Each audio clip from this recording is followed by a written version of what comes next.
அன்பே சிவம் மனமே குரு என்றுணர்த்திய குருவே போற்றி. சத்தும் சித்தும் எதுவென்று உணர்த்திய குருவே போற்றி.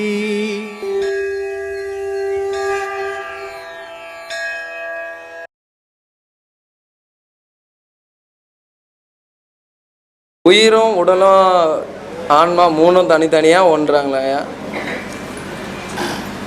உன் கை கால் மூஞ்சி எல்லாம் ஒன்றா இருக்குதா தனித்தனியாக இருக்குது? ஒன்றா தாங்கய்யா இருக்குது. ஒன்றா இருக்குது. கை ஒரு உடலுக்குள்ளே இருக்குங்கய்யா. ஒரு உடலுக்குள்ளே தான் எல்லாமே இருக்குது. ஆனால் தனித்தனியாக தான் ஒன்றா இருக்குதா? தனித்தனியாக தாங்க. அதே மாதிரி அதுவும் தனித்தனியாக. சரிங்கய்யா. இப்போ யோக மூலியமா இறைவன் அடைய முடியுமா, பக்தி மூலியமா அடைய முடியுமா? மனசு மூலியமா தான் அறிய முடியும். சரிங்க, அதுதான் யோகம் கற்றுக் கொடுக்கறதால எல்லாரும் போய் இறைவனை சேர முடியும். சரிங்க. அவனுக்கு அந்த வைராக்கியம் வேணும். அது இல்லாதவனால போக முடியாது. எதை கற்றுக்கிற கடவுள் வந்து சொல்லி கொடுத்தவட போக மாட்டான். சரிங்க. நானும் நிறைய சித்தருங்களோட இடத்துக்குலாம் போயிட்டு வருவாங்கய்யா. சித்தருங்களுக்கு ஐயா அது சொல்லுங்க, அங்க போனா உங்களாண்ட வந்து ஒரு வாட்டி நானு இது வரைக்கும் சித்தருங்கன்னு பார்த்தது இல்ல. பாக்கலைங்கய்யா, நானும் பாக்கல. எனக்கு கூட ஆசை வருது இல்லை, நம்ம கூட சித்தரை அப்படி இல்லைங்க. நானும் அங்கெல்லாம் போய் வணங்கிட்டுலாம் வந்திருக்கேன். இங்க வந்து போன மாதிரி ஒரு மன அமைதி எங்கேயும் வரலைங்கய்யா. அதுக்காக தான் ஏன் சொல்லலான்ட்டுங்கய்யா. அன்னைக்கு நான் வந்தேன், நீங்க எல்லாம் போயிட்டு இருந்தாங்க. நீங்க என்ன ஆசீர்வாதம் பண்ணப்ப என் கனவுலயே நீங்க வந்தா மாதிரி இருந்ததுங்கய்யா. அதுக்காக தாங்கய்யா. சரிங்க. இப்போ நாங்கள் சிவ பூஜை பண்ணுறதுனால இறைவனை அடைய முடியுன்றீங்களா? அது உங்களுக்கு தான் தெரியணும். சரிங்க. ஏன்னா நான் பண்ணுறது இல்லை. சரிங்க ஐயா. சிவ பூஜை பண்ணாமல் உலகத்தில் ஒரு உயிரினம் கூட கிடையாது. சரிங்க ஐயா. ஆனால் சிவ பூஜை சிவம்ன்றது என்னது? சிவம்னா என்னது? ஜோதி ஸ்வரூபமா? ஆமாங்க. சிவம்னா லிங்க ரூபத்தில் இருக்கு. சிவம் பூஜை அது யார் செய்தது? எதுங்கய்யா? அந்த லிங்கத்தை யார் செய்தது? தெரியலங்கய்யா. மனுஷன் தானே செய்யணும். ஆமாங்க. சிவத்தை மனுஷன் செய்ய முடியுமா? முடியாதுங்கய்யா. அப்புறம் எப்படி அதை சிவ பூஜைன்ற? எல்லாரும் சொல்றத நான் அதுக்காக தாங்க கேட்டு முன்னோர் சொன்னதை நீ சொல்லி. அப்படி இல்லையா, முன்னோர் வழியா சொல்றாங்க, அதுபடியா நடந்துட்டு வருதுங்க. அதை சொன்னாங்க, அதை செய்து போக முடியுமா? அதுக்காக தாங்க ஒரு தெளிவடையலான்ட்டு தாங்க வந்திருக்கேன். கடவுளை அடையணும்னு நினைக்கிறவனுக்கு முதல்ல மனசு இருக்கு. மனசுக்கிறவனுக்கு கடவுளை அடைய முடியாது. தான் வித்தியாசம். இப்போ ஞான சம்பந்தர் இருந்தார். சரிங்க. திருநாவுக்கரசர் இருந்தார். சுந்தரர் இருந்தார். இவங்க எல்லாம் வந்து சிவத்தை அடைஞ்சாங்க. சரி. ஆனால் அதே காலகட்டத்திலையும் இன்னைக்கு வரைக்கும் மனுஷன் இருக்கிறான். எத்தனையோ கோயில்கள், எவ்வளோ பூஜை, எவ்வளோ புனஸ்காரங்கள். ஆனால் எவனாலேயாவது அடைய முடியுதா? முடியல. ஏன் முடியல? ஏன் அவங்க மட்டும் அடைய முடியல? மனம் இல்லை. கோவிலில் செய்யறது தொழில். சரி. தொண்டு கிடையாது. தொண்டா சரிங்க. ஆமாங்க. யாரும் இல்லைங்க, நாங்கள் தான் வழிபாடு. முதல்ல லிங்கம் மட்டும்தான் அங்கே இருந்தது. அது வருஷம் கணக்கில் இருக்குது. பொதுவாக அந்த இடத்த க்ளீன் பண்ணி அப்படி பண்ணிட்டு இருக்காங்க. கோவிலில் வந்து தொண்டு செய்யாத, தொழில் செய்ய ஆரம்பிச்சிட்டாங்க. தொண்டு செய்யாது. ஆனால் அவங்கெல்லாம் தொண்டு செய்தாங்க. சரிங்க. தெய்வத்தோட ஒன்றி போனாங்க. சரிங்க. நம்ம வந்து இன்னைக்கு அந்த காலகட்டத்தில் இல்லை. எது செய்தாலும் அதுக்கு ஒரு காரணம் எதிர்பார்க்குறோம், பிரதிபலனை எதிர்பார்க்குறோம். அந்த பிரதிபலனை எதிர்பார்க்கும் போது கடவுளுக்கும் நமக்கும் நெருங்கிய தொடர்பு இல்லாமல் அருந்து போயிடும். ஆனால் அவங்க வந்து அப்படி பண்ணதில்லை. தூரம் இருந்த கடவுளை மனிதனோட ஒட்ட வச்சுக்கினாங்க. அதனால் அவங்களால முடிஞ்சது. அதனால் சிவ பூஜை பண்ணுறதும் சரி, எந்த பூஜை பண்ணாலும் சரி, அது மன நிறைவுக்கு வந்துடும். சரிங்கய்யா. அதனால் அது உங்களுடைய சாமர்த்தியம், நீங்கள் போகிற பாதையை பொறுத்து இருக்கும். அதை நீங்கள் செய்யணும். இது தவறு, இது சரி அப்படின்னு அதுக்காக சொல்ல. அதே மூலயமா எப்படி யோகத்தில் இறைவனை அடைய முடியணும்? முடியாது பாது. அதெல்லாம் முடியாது. அதெல்லாம் சும்மா கற்பனை. அது சரி. இறைவனெல்லாம் அடைய முடியாது. எந்த வழியிலங்கய்யா இறைவனை அடைய முடியும்? அதான் சொன்னேன், மனம் இருக்கக்கூடாது. மனம் இல்லாத உனக்கு ஊடு தெரியக்கூடாது. முதல்ல உங்கள் அப்பா அம்மா தெரியக்கூடாது உனக்கு. சரிங்க. அப்போ தான் நீ கடவுளை அடைவேன்னு அர்த்தம். உனக்கு ஊடு தெரிஞ்சு, கோயில் தெரிஞ்சு, நீ பூஜை பண்ணுற கோயில் தெரிஞ்சு, உனக்கு எல்லாம் தெரிஞ்சு, சொந்த பந்தங்கள்லாம் தெரிஞ்சதுன்னா நீ அடைவேன். கர்மான்றது 3 விதமான கர்மா இருக்குது. ஆகாமியம், சஞ்சித கர்மா, பிராரப்த கர்மா. 3 விதமான கர்மாக்கள் இருக்குது. இப்போ நாம் செய்கிறோம். இந்த செயல் மூலயமா சில விஷயங்கள் நமக்கு வருது இல்லையா, அதுக்கு பேர் ஆகாமிய கர்மா. ஏற்கனவே நிறைய செஞ்சு வச்சுட்டோம், ஒரு பீரோவில் பேங்க்கில் டெபாசிட் பண்ண மாதிரி நிறைய டெபாசிட் பண்ணி வச்சுட்டோம், முழுசாக நம்ம அனுபவிக்கலை, அதுக்கு பேரே சஞ்சித கர்மா. இறைவன் பார்க்குறான், டேய் மூட்டை பெரிய மூட்டையாகுது, உன்னால் தூக்க முடியாது. அதுதான் ஒரு கதை ஒன்று சொல்லுவான். அப்பப்போ ஒருத்தன் ட்ரெயினில் என்ன பண்ணிட்டானா, நிறைய லக்கேஜ், சொந்தக்காரெலாம் நம்ம நீ வீட்டில் இருக்கிற இவ்வளோ பேர் இருக்கிற, உனக்கு இந்த இடத்துல இதெல்லாம் விஷயம்லாம் நல்ல விஷயம், அதெல்லாம் என்ன பண்ண எல்லாத்தையும் வாங்கி மூட்டை மூட்டையாக கட்டி ஒரு 4 சூட்கேஸ் ஏற்றி அவனை வண்டியில் ஏற்றி அனுப்பிச்சிட்டாங்க. ஏற்றும் போது 4 பேர் சேர்த்து அனுப்பிச்சிட்டாங்க. அவன் ஊர் வந்துடுச்சு, வந்த ஒரு ஆள் தான், ஆனால் பொட்டி படுக்கணும் 4 இதுக்குது. அப்போ இவன் வந்து இறங்கின உடனே பார்க்குறான், பார்த்தா ஒரு 3 பேர் இருக்கிறாங்க.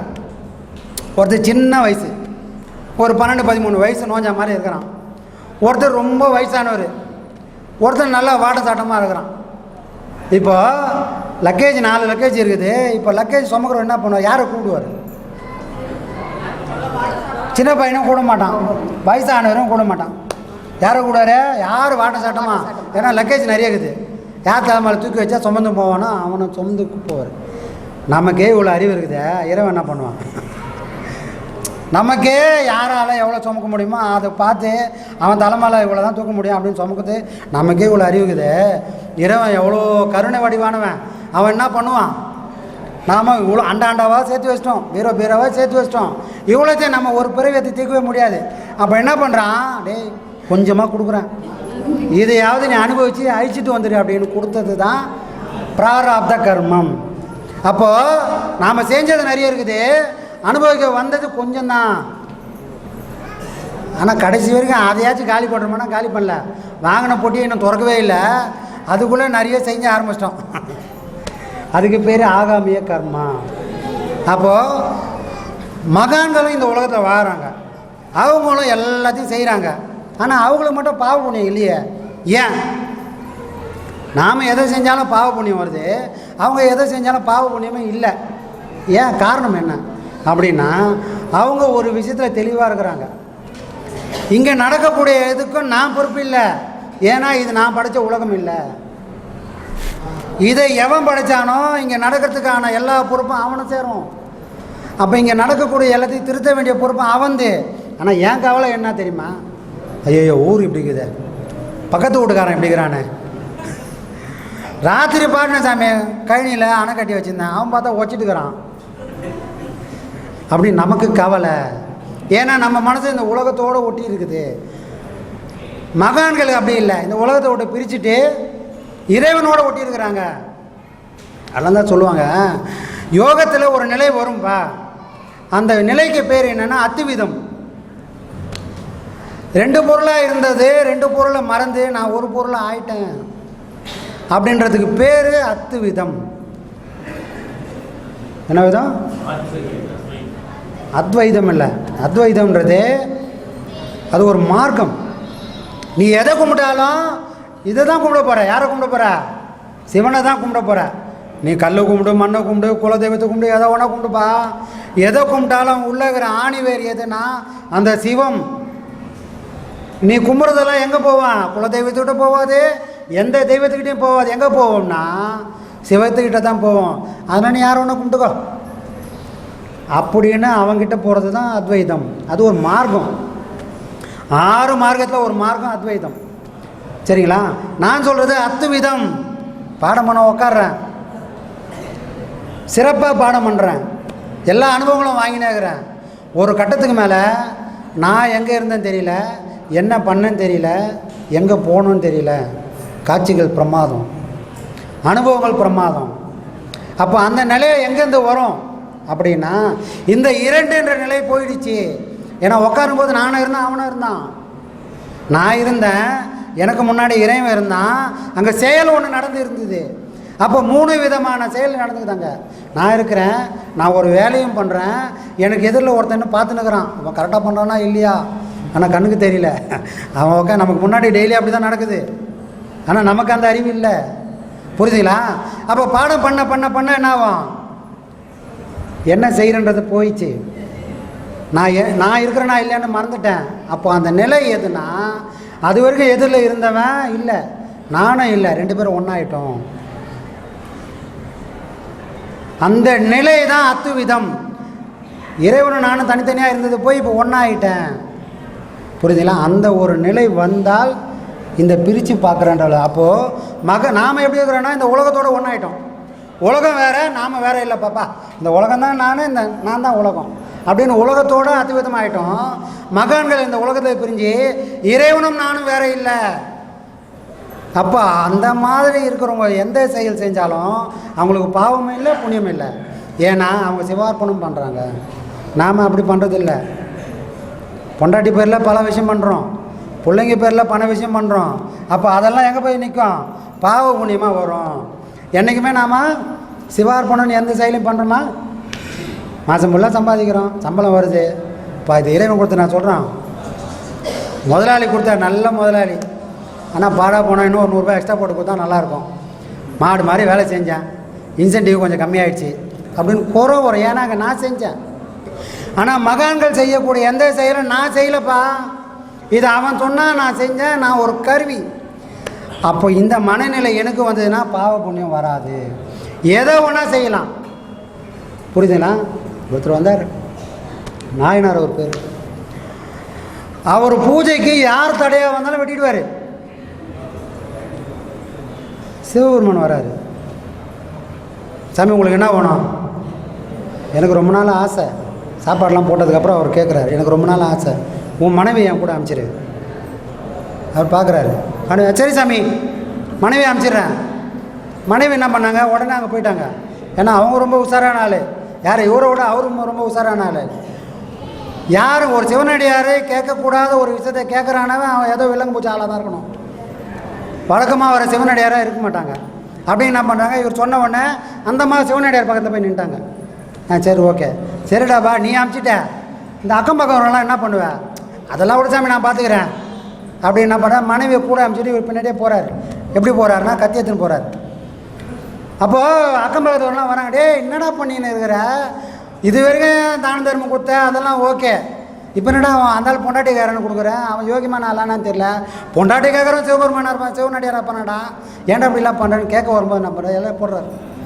கத்தி ஏற்றி எல்லாரையும் வெட்டுறாரு, சொந்தக்காரன் வர்றான் எல்லாரையும் வெட்டுறாரு. எது வரைக்கும் வர்றாருன்னா ஊர் எல்லை வரைக்கும் வர்றாரு.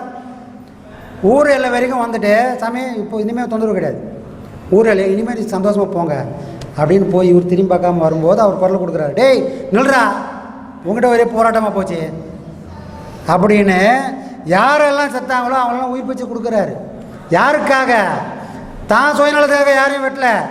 சிவன் அவனுக்குன்னு ஒரு முடிவு பண்ணிட்டேன், என் வாழ்க்கை பிறந்ததுலேருந்து போகிற வரைக்கும் இப்படி தான் முடிவு பண்ணிவிட்டு ஒரே செயல் அப்படின்னு முடிவு பண்ணி போனவங்க எதை செஞ்சாலும் தப்பே கிடையாது. புரியுதுங்களா? நான் செய்யலைன்னு ஒரு நோக்கத்தோடு பண்ணான்னா தப்பே கிடையாது. இப்போ இராணுவத்தெல்லாம் இருக்கிறாங்க, அவங்கள கொலை தானே பண்ணுறாங்க, ஆனால் அதுக்கு பேர் கொலையானா கொலை கிடையாது, ஊருக்குள்ளே போனால் கொலை. ஏன்னா நமக்கு ஒரு கஷ்டம் வருது, உடனே மனசு என்ன ஆகுது, பலவீனமாகி போகுது. ஏன்னா கார்கிலில் ஒரு போர் வந்தது, இந்தியாவுக்கும் பாகிஸ்தானுக்கும் ஒரு சண்டை. அந்த பாகிஸ்தான்காரன் என்ன பண்ணிட்டான், தீவிரவாதிகள்லாம் அனுப்பிச்சு நல்லா உயரமான மலைங்களில் போய் உட்காந்துட்டான். எப்பவுமே மேலேருந்து ஈஸியாக அடிச்சிடலாம், கீழே வந்து மேலே இருக்கிறவனை அடிக்கவே முடியாது. அப்போ அப்படி ஒரு இக்கட்டான சூழ்நிலை நமக்கு, ஏன்னா அவன் வசதியாக போய் உட்காந்துட்டான், மேலேருந்து அடிக்க போகிறான். அப்போது அவனுக்கு தெரியாமல் போனோம்.